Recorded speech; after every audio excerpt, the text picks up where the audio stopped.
This chapter is called A Lost Button. Toad and Frog went for a long walk. They walked across a large meadow. They walked in the woods. They walked along the river. At last, they went back home to Toad's house. "Oh, drat," said Toad. "Not only do my feet hurt, but I have lost one of the buttons on my jacket." "Don't worry," said Frog. "We will go back to all the places where we walked. We will soon find your button."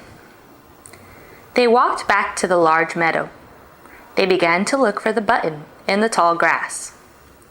"Here is your button," cried Frog. "That is not my button," said Toad. "That button is black.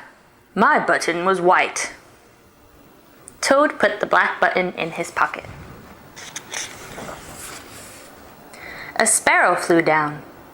"Excuse me," said the sparrow. "Did you lose a button? I found one."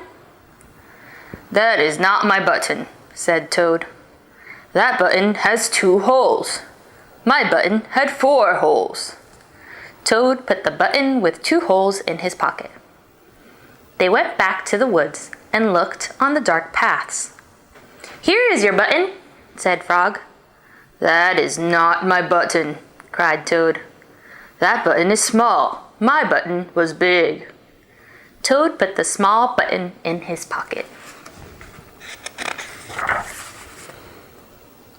A raccoon came out from behind a tree. "I heard that you were looking for a button," he said. "Here is one that I just found." "That is not my button," wailed Toad. "That button is square. My button was round." Toad put the square button in his pocket. Frog and Toad went back to the river. They looked for the button in the mud.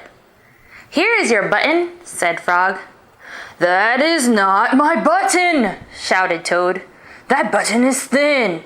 My button was thick." Toad put the thin button in his pocket. He was very angry. He jumped up and down and screamed, "The whole world is covered with buttons, and not one of them is mine."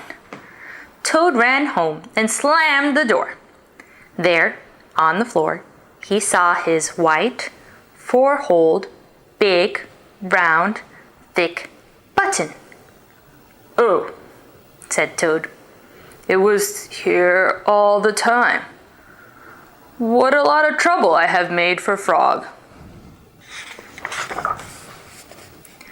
Toad took all the buttons out of his pocket. He took his sewing box down from the shelf. Toad sewed the buttons all over his jacket. The next day, Toad gave his jacket to Frog. Frog thought it was beautiful. He put it on and jumped for joy. None of the buttons fell off. Toad had sewed them on very well.